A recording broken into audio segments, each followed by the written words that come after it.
ఆ, హాయ్ అండి అందరికీ. Good morning. నేను మీ తేజ.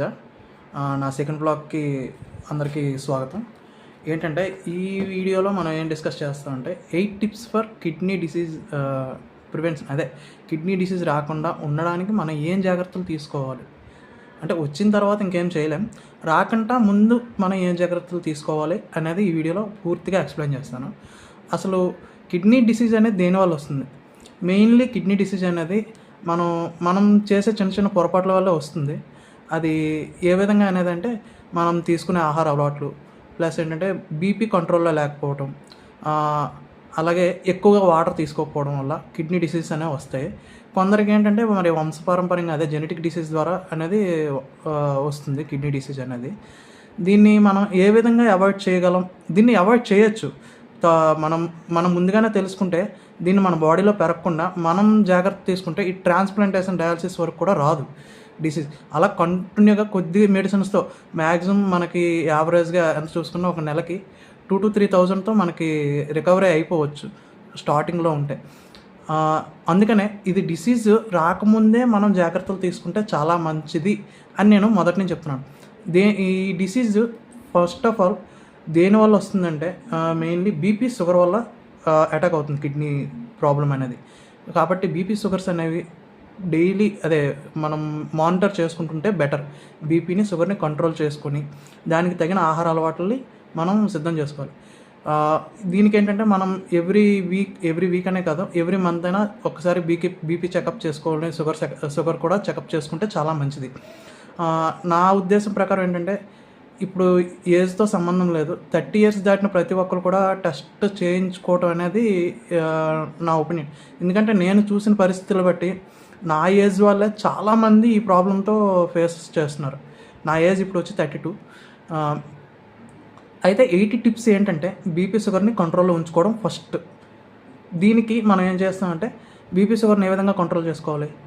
బీపీ, సాల్ట్, మసాలాలు, ఇలాంటి ఫుడ్స్, ఉప్పు తగ్గించుకుంటే సరిపోతుంది. ఉప్పు మన డైలీ రొటీన్లో 2 to 3 grams, 2.5 grams సరిపోతుంది మన బాడీకి. దానికి మించి ఎక్కువ ఉప్పు అనేది వాడకూడదు. ఇంకా రాక్ సాల్ట్, పింక్ సాల్ట్ ఇవేవో అంటారు, అవేవి కూడా వాడకూడదు. ప్లస్ ఏంటంటే షుగర్ని, డయాబెటీస్ని అనేది చాలా కంట్రోల్ చేసుకోవాలి. డయాబెటిక్ వచ్చిందంటే నాకు కిడ్నీ డిసీజ్ ఉండేటప్పుడు డయాబెటిక్ లేదు. డయాబెటిక్ వచ్చిందంటే మాత్రం ఇంకా అది కంట్రోల్ అవ్వదండి. డయాబెటీస్లో ఉంటే ఇంకా నీరసం వచ్చేయడం, చాలా ప్రాబ్లమ్స్ అనేవి ఫేస్ చేస్తాం. ఈ షుగర్ని కూడా కంట్రోల్లో ఉంచుకోవాలి. దానికి తగిన డైట్ ప్లాన్ అనేది ప్రిపేర్ చేసుకోవాలి ఖచ్చితంగా. డైలీ కూడా మనం వాటర్ లెవెల్ అనేది 4 to 5 liters ఉండేటట్టు చూసుకోవాలి మన డైలీ రొటీన్లో. అది ఒకేసారి తాగకూడదు.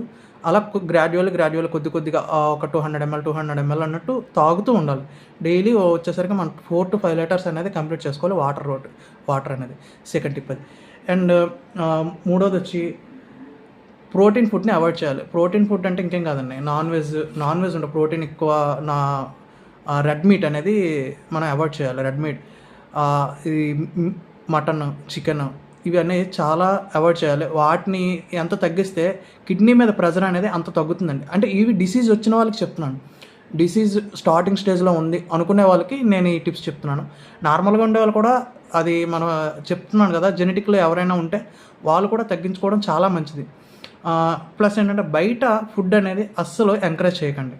బయట ఫుడ్ అంటే ఈ సమోసాలు, చాట్లు, ఇలాంటి బయట జంక్ ఫుడ్స్ ఉంటాయి కదా, అందులో బేకరీ ఐటమ్స్ అనేది అస్సలు తినకూడదండి. ఇంకా డిసీజ్ వచ్చిన తర్వాత బేకరీ ఐటమ్స్ కానీ ఏవి కూడా మరి ఇంకా వాటి జోలికి వెళ్ళకూడదు.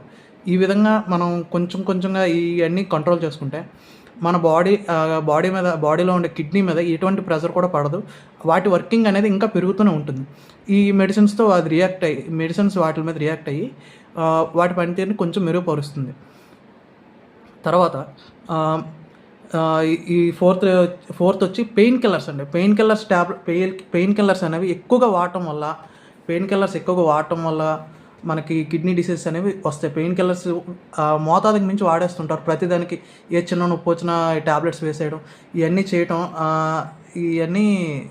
చేయటం వల్ల మనకి అదంతా కిడ్నీ మీద ప్రెషర్ పడుతుంది. అందువల్ల కిడ్నీ డిసీజ్ ఉన్న వాళ్ళు ఖచ్చితంగా పెయిన్ కిల్లర్స్ అనేవి డాక్టర్ సజెషన్ మీదే తీసుకోవాలి. మనకి ఏ ఫీవర్ వచ్చినా ఏమొచ్చినా డాక్టర్ సజెషన్స్ తీసుకొని మన నెఫ్రాలజిస్ట్ సజెషన్ తీసుకొని మనం ట్యాబ్లెట్ అనేది యూజ్ చేయాలి. బయట ఫుడ్ అనేది అవాయిడ్ చేసేయాలి, అస్సలు తీసుకోకూడదు. అండ్ హైజీన్గా ఉండే ఫుడ్ మాత్రమే తీసుకోవాలి. ఎప్పుడైనా బయట తప్పదు అంటే హైజీన్గా ఉండే రెస్టారెంట్స్లోనే మనం ఫుడ్ అనేది ప్రిఫర్ చేయాలి. అదే ఫుడ్ కలర్స్ లేకుండా, టేస్టింగ్ సాల్ట్స్ లేకుండా ఉండే ఫుడ్ రెస్టారెంట్స్ చూసుకొని మనం మ్యాక్సిమం ఏదంటే ఇంకా బయటికి వెళ్ళిన తర్వాత కర్డ్ రైస్ తినేసి వచ్చేయడం తప్ప ఇంకేమీ చేయలేము. బయట ఫుడ్ అనేది ఏమీ తీయకూడదు. ఇంకా మన జీవనశైలిలో daily yoga, meditation and walking ఇవన్నీ మెయింటైన్ చేసుకుంటుంటే బాడీ అనేది డయాలసిస్ దగ్గరికి రాదనమాట. డైలీ ఇంకా ఈ మెడిసిన్స్తోనే మనకు సరిపోతుంది. ఈ డయాలసిస్ స్టేజ్కి కనుక వచ్చిందంటే బాడీ ఇంకా దేనికి కూడా తట్టుకోదు. నేను చెప్తుంది ఇప్పుడు వరకు డయాలసిస్ స్టేజ్కి రాకుండా ఉండడానికి నేను మెడిసిన్స్ ఈ టిప్స్ 8 టిప్స్ యూజ్ చెప్తున్నాను.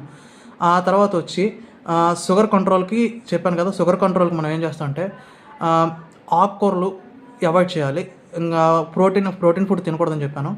ఈ షుగర్ కనుక ఉంటే, ఈ కిడ్నీ ప్రాబ్లం ఉండి షుగర్ ఉంటే ఖచ్చితంగా వాళ్ళు షుగర్ పూర్తిగా అవాయిడ్ చేయాలి. కార్బోహైడ్రేట్స్ ఫుడ్ అవాయిడ్ చేయాలి. కార్బోహైడ్రేట్స్ అంటే రైస్ మానేయాలి. ఇంకా రైస్ని మనం కార్బోహైడ్రేట్స్ రైస్లో కార్బోహైడ్రేట్స్ ఎక్కువగా ఉంటాయి.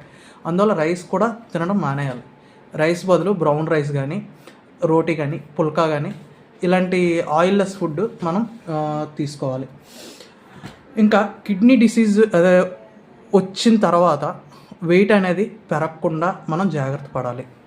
వెయిట్ పెరగకుండా ఉండాలంటే డైలీ వ్యాయామం చేయాలి, అలాగే వాకింగ్ చేస్తూ ఉండాలి. ఈ 8 టిప్స్ కూడా మనం ఫాలో అవుతూ మనం డైలీ రొటీన్లో వాటర్ని ఎక్కువగా తీసుకుంటూ, ప్రోటీన్ ఫుడ్ని అవాయిడ్ చేస్తూ, జంక్ ఫుడ్ని అవాయిడ్ చేస్తూ, డాక్టర్ ఇచ్చిన మెడిసిన్ని ఆన్ టైం కరెక్ట్గా వేసుకుంటూ మనం హ్యాపీగా లైఫ్ని లీడ్ చేయొచ్చు. దీంట్లో ఎటువంటి సందేహం కూడా లేదు. ఇది ఈ వీడియోలో సారాంశం. ఈ వ్లాగ్కి నేను ఇచ్చిన 8 పాయింట్స్ మీకు యూజ్ అవుతాయంటే ఖచ్చితంగా వీడియోని లైక్ చేయండి. అలాగే లాస్ట్ టిప్ ఒకటి మర్చిపోయాను.